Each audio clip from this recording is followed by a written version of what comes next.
Hai, selamat sejahtera, selamat pagi, selamat petang, selamat tengah hari, selamat malam.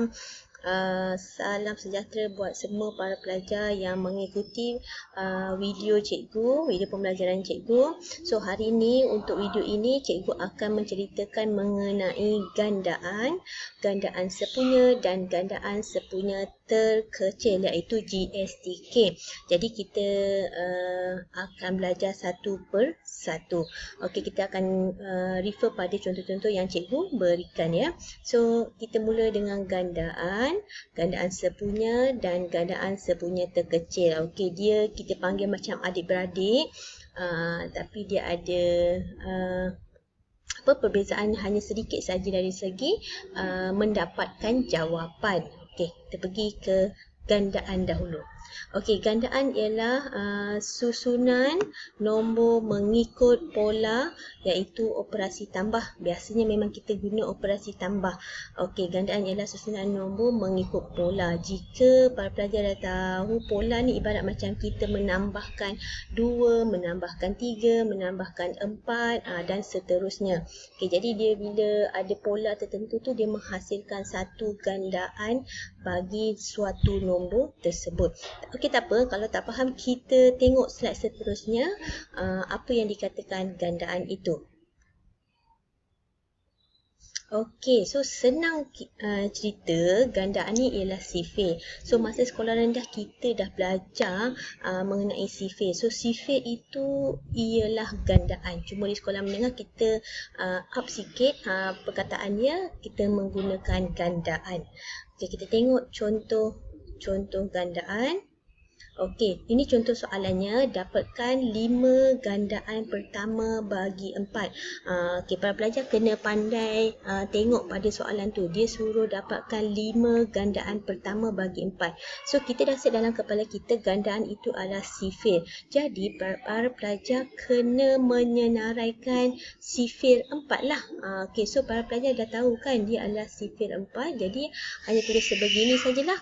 4, 8, 12, 16 dan 20. So kenapa berhenti sampai 20? Sebab soalan inginkan 5 gandaan pertama sahaja. Okey, jika dia tak sebut berapa gandaan yang dia nak, jadi pelajar boleh teruskanlah 24, 28, 32 dan seterusnya. Jadi kalau soalan minta 5 gandaan sahaja, so just senaraikan 5 gandaan sahaja. Okey, kita tengok contoh yang kedua. Okey, dapatkan 5 gandaan pertama bagi 10. Okey, so gandaan 10 merupakan sifir 10. Jadi kita boleh senaraikan seperti ini. 10, 20, 30, 40 dan 50. Okey, tengok pula contoh ketiga. Dapatkan, okey, dapatkan 6 gandaan pertama bagi 7. 6 gandaan pertama bagi 7. Okey, so gandaan 7 merupakan sifir 7, tetapi dia nak 6 nombor. Okey, so kita akan buat macam ni. 7, 14, 21, 24, 35 dan 42. So terdapat 6 gandaan pertama bagi 7. Itu maksudnya 6 gandaan pertama bagi 7. So senang kan? So gandaan itu ialah sifir. Okey, kita pergi ke seterusnya. Okey, gandaan sepunya. Apa yang kita panggil dengan kita boleh faham berkenaan dengan gandaan sepunya. Sepunya ni ialah apa yang kita ada, kawan lain pun ada, walaupun tak banyak, sedikit.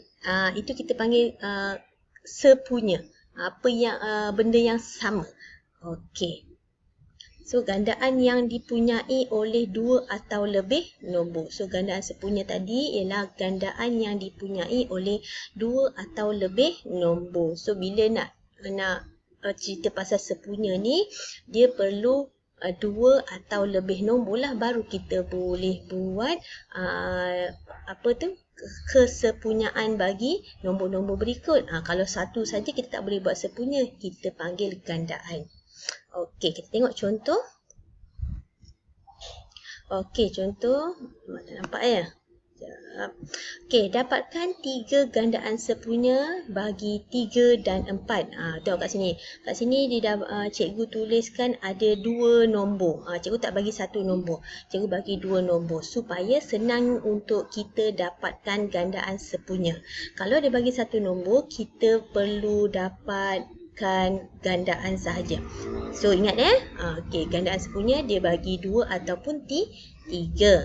Okey, dapatkan 3 gandaan sepunya bagi nombor 3. So macam mana kita nak buat? Okey, penyelesaiannya. Okey, cikgu alih gambar cikgu.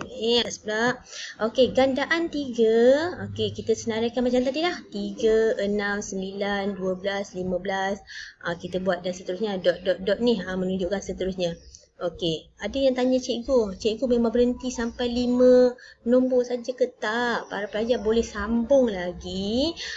Jika ruang untuk menulis tu panjang, boleh sambung.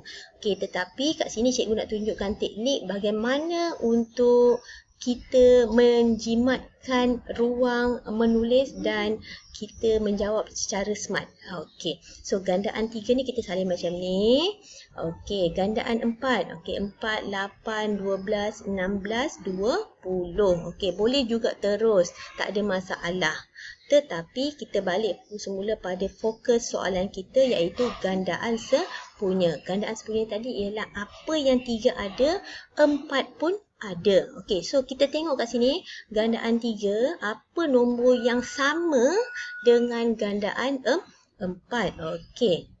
So kita tengok situ nombor 12. Okey, so nombor 12 ni merupakan nombor pertama bagi gandaan sepunya antara 3 dan 4. So kita tulis macam ni. 12. Okey, so nombor seterusnya apa? Sebab dia nak 3 kan? Kita dah ada 1.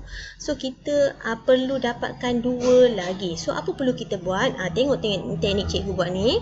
Okey, kita tambahkan balik dengan 12 itu untuk mendapatkan jawapan seterusnya. Jawapan seterusnya merupakan gandaan sepunya jugalah, iaitu 24.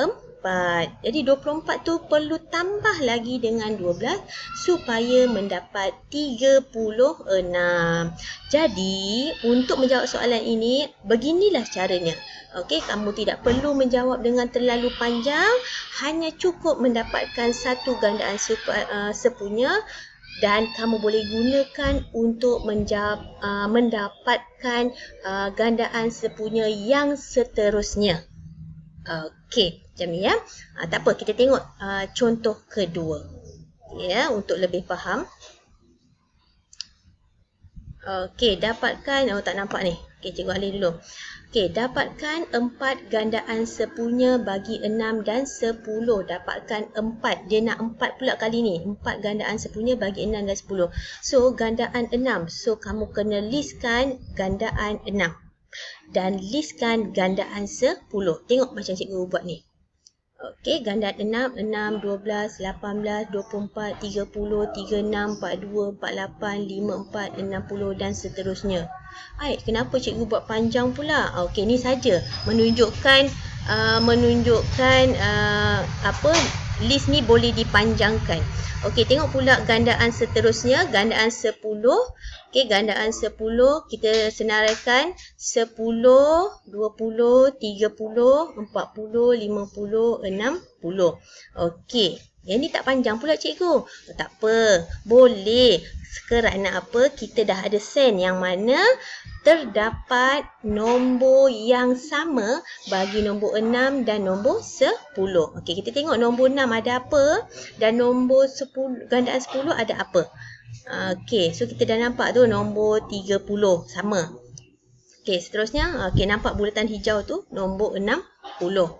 Okey, so kita jadikan 30 itu sebagai gandaan sepunya yang pertama. Untuk mendapatkan gandaan sepunya yang kedua ni, apa perlu kita buat? Yes, kita tambah 30 untuk mendapatkan 60. Dan bila kamu tengok 60 yang merupakan gandaan kedua ni sama dengan nombor yang berada dalam bulatan hijau. Okey, so that kat sini cikgu nak menunjukkan jika kamu buat lagi panjang, ruang di kertas kamu, di buku kamu tak cukup, jadi kamu boleh guna cara macam ni dengan cara mendapatkan satu gandaan sepunya sahaja, lepas tu tambah. Okey, tengok gandaan ketiga pula. Okey, 60 tambah 30 dapat 90. 90 tambah 30 dapat 120. Okey. So, kita tak perlu buat panjang-panjang. Okey. Terusnya kita tengok contoh ketiga. Okey. Contoh ketiga, dapatkan 3 gandaan sepunya bagi 7 dan 11. Okey, so kita akan listkan sifir 7, gandaan 7. 7, 14, 21, 28, 35, 42, 49, 56, 63, 70. Okey, 70, 77. Okey, panjang. Okey, manakala gandaan 11 pula, 11, 22, 33, 44, 55, 66, 77. Okey, jadi dah tahu kan mana yang sama? Okey. Nampak tu 77. So 77 merupakan gandaan sepunya. Baru satu. Baru kita jumpa satu. So that kita kena dapatkan gandaan yang kedua dan gandaan yang ketiga. Cara macam mana? Caranya ialah dengan menambahkan 77. Okey, so kita akan dapat 154. Dan 154 tambah dengan 77 lagi, kita akan dapat 231. Okey. Boleh ya? Okey. So, ada yang tanya dengan cikgu macam mana kalau kita tak dapat pun, kita dah buat panjang tapi tak dapat pun gandaan sepunya. Okey, tips ni ialah kamu cek balik semula betul atau tidak kamu punya gandaan. Itu paling penting. Okey, kalau dah betul, dah cek apa semua, try buat panjang sehingga kamu jumpa gandaan sepunya. Okey, itu tips yang paling utama, iaitu cek balik semula gandaan. Okey, kita pergi ke gandaan sepunya terkecil, iaitu GSTK. Okey, kat situ gandaan sepunya tu tadi, ingat tadi contoh yang pertama tadi, gandaan sepunya kita dah dapat 12 sebagai gandaan. Yang pertama 24 dan 36. So that bila kita sebut gandaan sepunya terkecil, gandaan sepunya kita dah buat tadi ni, tapi kita kena pilih yang paling kecil. So that kita boleh nampak di sini nombor 12 merupakan nombor paling kecil. Nombor yang kita dah jumpai tapi dia paling kecil. So that kita boleh jadikan ia sebagai GSTK kerana nombor 12 itu merupakan gandaan sepunya yang paling kecil. Nombor paling kecil bagi gandaan sepunya. Ingat ya step dia, listkan, lepas tu pilih gandaan sepunya, baru pilih gandaan sepunya terkecil. Okey, kita tengok contoh kedua. Okey, contoh kedua. Dapatkan 4 gandaan tadi, ingat tadi yang contoh kedua tadi. Okey, kita dah dapat nombor 30 sebagai sebutan pertama gandaan sepunya. Kita dapat 60, 90 dan 120. Jadi kalau kamu tengok kat sini 30, 60, 90, 120 ni mana paling kecil? Yes, correct. Okey, jawapannya 30. So 30 ni kita akan tulis ia sebagai gandaan sepunya terkecil. Okey, senang kan? Okey, the last example is, okey, kita tengok ni. Gandaan sepunya bagi 7 dan 11. Kalau tengok gandaan contoh ketiga tadi tu. Okey, so kita dapat 77, 154 dan 231. Jadi gandaan yang terkecil ialah 77. So kita boleh tulis GSTK ialah 77. Okey, faham ke tak faham? Gandaan gandaan sepunya dan gandaan sepunya terkecil. Okey. So kalau siapa yang masih tak berapa faham, tolong tengok balik semula video ni. InsyaAllah cikgu telah memberi penerangan yang paling mudah dengan ilustrasi yang paling mudah untuk kamu faham. Semoga ianya bermanfaat. Okey, bye.